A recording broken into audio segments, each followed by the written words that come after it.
ഭ്രാന്ത്. ആരും ഇല്ലാതാവുന്ന നിമിഷങ്ങളിൽ ഭ്രാന്തിന്റെ ഉന്മാദാവസ്ഥ ഉണരുന്നു. ചപലവികാരങ്ങളും എന്തൊക്കെയോ പുലമ്പുന്നു. ആരും ഇല്ലാതാവുന്ന നിമിഷങ്ങളിൽ ഭ്രാന്തിന്റെ ഉന്മാദാവസ്ഥ ഉണരുന്നു. ചപലവികാരങ്ങളും എന്തൊക്കെയോ പുലമ്പുന്നു.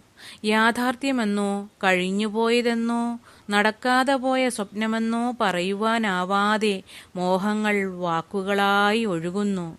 യാഥാർത്ഥ്യമെന്നോ കഴിഞ്ഞു പോയതെന്നോ നടക്കാതെ പോയ സ്വപ്നമെന്നോ പറയുവാനാവാതെ മോഹങ്ങൾ വാക്കുകളായി ഒഴുകുന്നു. ഉള്ളിലെ തിക്കുമുട്ടലുകൾ ശമിക്കുമ്പോൾ ഭ്രാന്തൻ ചിന്തകളുടെ ഉന്മാദം തണുത്തുറയുന്നു. ഉള്ളിലെ തിക്കുമുട്ടലുകൾ ശമിക്കുമ്പോൾ ഭ്രാന്തൻ ചിന്തകളുടെ ഉന്മാദം തണുത്തുറയുന്നു. പിന്നെയും ഇടയ്ക്ക് എപ്പോഴൊക്കെയോ ഗദ്ഗദങ്ങളായി ഉണരുന്നു. പിന്നെയും ഇടയ്ക്ക് എപ്പോഴൊക്കെയോ ഗദ്ഗദങ്ങളായി ഉണരുന്നു. അവയൊക്കെ കേൾക്കുവാൻ ആളില്ലാതെ, കാണുവാൻ ആരുമില്ലാതെ ഒറ്റയ്ക്കിരുട്ടത്തിരുന്ന് എണ്ണി എണ്ണി പദം പറയുമ്പോൾ വീണ്ടും അവയൊക്കെ അക്ഷരങ്ങളാകുന്നുവോ?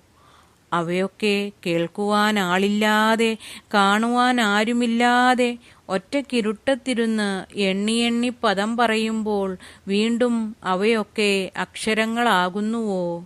വീണ്ടും ഭ്രാന്തിന്റെ ഉന്മാദത്തിൽ ഒഴുകുന്നുവോ മനസ്സ്?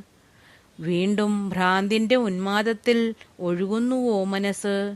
നീറുന്ന മനതാരിൽ നിന്നും ഗദ്ഗദങ്ങൾ പോലും അലയടിച്ചുയരുവാനാവാതെ, ശ്വാസനിശ്വാസങ്ങൾ പോലും നിലച്ചുപോകുന്ന, ഒന്നും പറയുവാനാവാതെ, ഒന്നും കാണുവാനാവാതെ, നീറുന്ന മനതാരിൽ നിന്നും ഗദ്ഗദങ്ങൾ പോലും അലയടിച്ചുയരുവാനാവാതെ, ശ്വാസനിശ്വാസങ്ങൾ പോലും നിലച്ചുപോകുന്ന, ഒന്നും പറയുവാനാവാതെ, ഒന്നും കാണുവാനാവാതെ ഒരു വിളിക്കായി കാതോർക്കുന്ന അവസ്ഥയോ ഭ്രാന്ത്?